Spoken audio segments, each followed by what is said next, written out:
बिस्मिल्लाहिर्रहमानिर्रहीम। अस्सलाम वालेकुम नाज़रीन, मोमो कुकिंग में आप सबको खुश आमदीद। कैसे हैं आप सब? आज मैं आपके साथ बहुत ही मज़ेदार किस्म के पेशावरी चपली कबाब की रेसिपी शेयर करने जा रही हूँ। तो चलिए आइए इसको बनाना शुरू करते हैं। उसके लिए मुझे जिन चीज़ों की ज़रूरत है, 1 किलो कीमा, 5 से 6 अदद प्याज दरमियाने साइज़ के चॉप किए हुए, हरी मिर्चें 12 अदद चॉप की हुई, लहसुन अदरक का पेस्ट 2 टेबलस्पून, टमाटर 2 अदद चॉप किए हुए, हरा धनिया 3 से 4 टेबलस्पून कटा हुआ, नमक 1 टीस्पून, कुटी लाल मिर्च 1 टेबलस्पून, हल्दी 1 टीस्पून, काली मिर्च 1 टेबलस्पून, गरम मसाला 1 टेबलस्पून, लहसुन पाउडर 1 टीस्पून, ज़ीरा 2 टीस्पून, सूखा धनिया मोटा कुटा हुआ 2 से 3 टेबलस्पून, क्योंकि ये इसमें ज़्यादा जाता है, घी 2 टेबलस्पून, अजवाइन 1 टीस्पून, थोड़ी सी हाथ से मसल ली है, पीसनी नहीं है, कॉर्नफ्लोर 2 टेबलस्पून, हाफ कप या पौना कप के करीब ये बेसन लिया है। इसको थोड़ा सा 1 मिनट के लिए हल्का सा रोस्ट कर लिया, यानी भून लिया है। चिकन पाउडर 1 टेबलस्पून, ऑयल चाहिए होगा हमें इसको फ्राई करने के लिए, 1 अदद अंडा,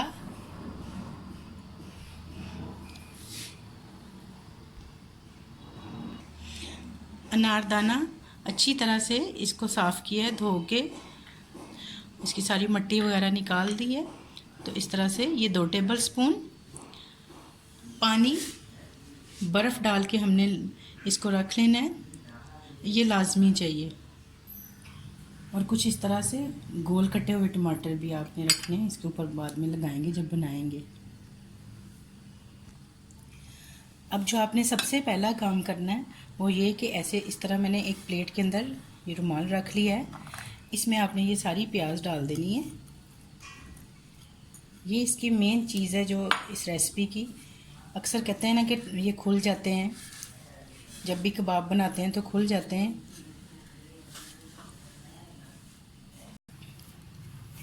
इस तरह से आपने हाथ की मदद से इसको अच्छी तरह निचोड़ना है, और इसका जो पानी होगा ना, इस तरह मसल के आपने इसको अच्छी तरह से, इस तरह से आपने इसका पानी अच्छी तरह से हाथ से मसल के प्याज को, तो पानी इसका निचोड़ देना है। ये देखें नाज़रीन, इसका प्याज का निचोड़ने से ये पानी हमने निकाल लिया है और ये इस शक्ल में आ गया है प्याज। चलिए अब इसका सबसे पहले हम कीमे को रेडी कर लेते हैं चपली कबाब के लिए। इस तरह से प्याज डालेंगे,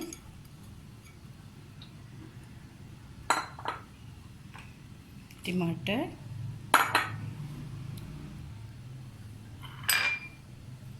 लाल मिर्च, अदरक लहसुन का पेस्ट, हल्दी, काली मिर्च, अनारदाना,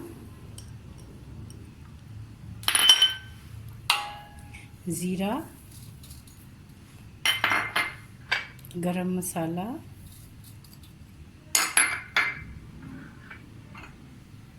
सूखा धनिया,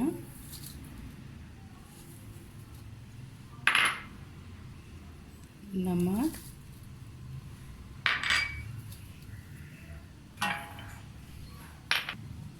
अजवाइन, चिकन पाउडर, लहसुन पाउडर,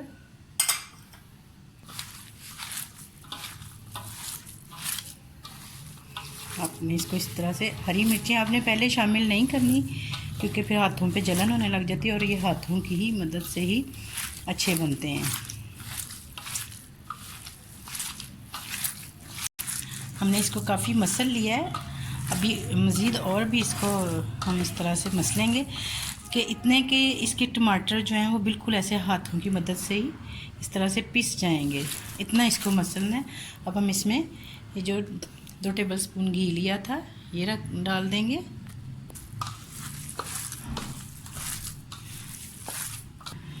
अब हम इसमें ये जो बेसन हमने रखा था ये डालेंगे। आप चाहें तो इसमें मकई का आटा भी डाल सकते हैं, वो गूंदना है ऐसे।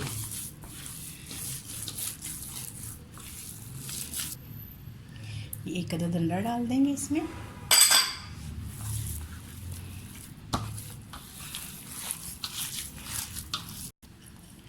हरा धनिया और एंड पे हम हरी मिर्चें डालेंगे और इसको भी अच्छी तरह से मसल लेंगे।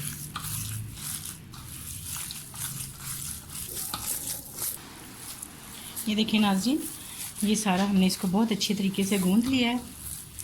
और अब आपने इसको 1 से 1.5 घंटा आपने इसको फ्रिज में रखना है, वो बहुत लाजमी है। वरना अगर आप बना के, क्योंकि हाथों की गर्मी होती है इसमें मसलने में, तो अगर आप इसको फौरी तौर पे बनाएंगे तो ये टूटने लग जाएंगे।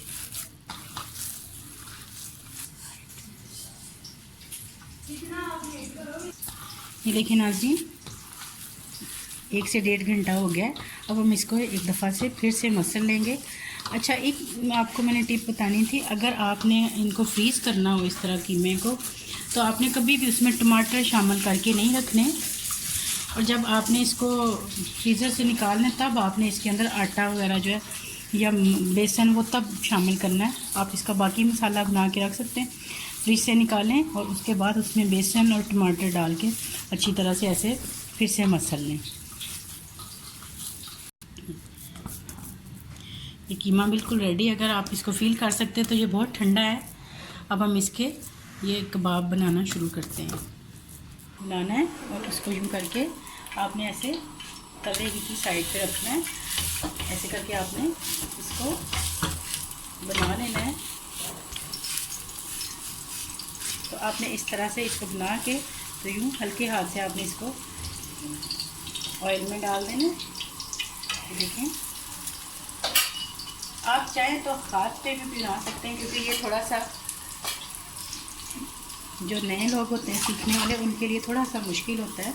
आपने इस तरह से हाथ के ऊपर भी बना के इसको, तो भी आपने जब बनाना है तो आपने इसको साइड पे ही डालना है और फिर उसके बाद इसको इस तरह से ऑयल में कर देना है।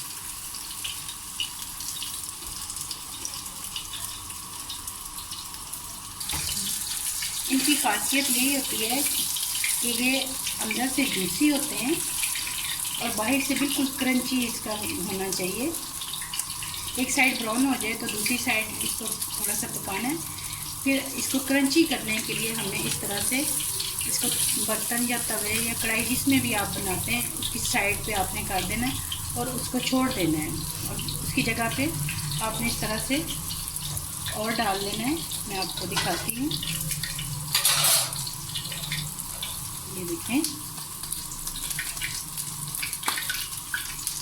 शेप इसकी नाज़रीन कोई भी नहीं होती है, ये बस ऐसे रफली शेप में ही होते हैं। देखें, इस तरह से डालें और इसको इस तरह से आपने, तब तक ये हमारा दूसरा भी हो गया।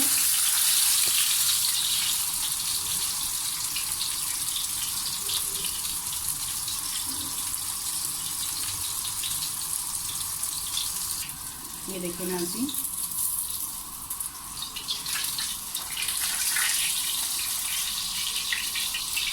देखें ये ज़रा भी नहीं टूटे हैं। ये देखिए नाज़रीन, अब कुछ रेस्टोरेंट्स ऐसे होते हैं जिनमें ये बगैर टमाटर के बनाते हैं और कुछ होते हैं इस तरह से आपने टमाटर जो ये कटिंग करके रखे थे ये बीच में लगा के इस तरह से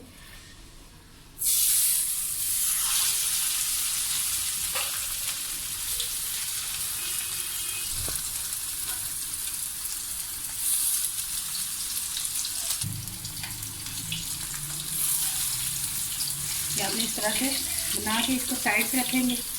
तो जैसे ही एक ऐसे गर्म इसको दें तो इसको भी ऑयल के अंदर कर दें। क्योंकि मेरे पास बर्तन छोटा है, आपको पता है रेस्टोरेंट में तो इसकी बहुत बड़ी कढ़ाई होती है।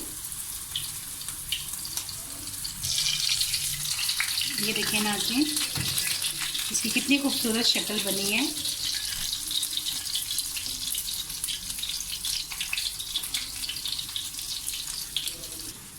ये देखिए नाज़रीन, हमारे चपली कबाब बहुत ही मज़ेदार किस्म के तैयार हैं।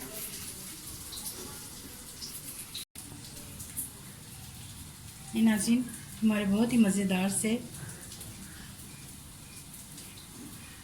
चपली कबाब खुद खाएं, अपने मेहमानों को खिलाएं, अपने बच्चों को बना के दें। अगर आप लोगों को मेरी रेसिपी पसंद आए, लाइक करें, शेयर करें और सब्सक्राइब करें। दुआओं में याद रखा करें। अपना बहुत सारा ख्याल रखें। अल्लाह हाफिज़।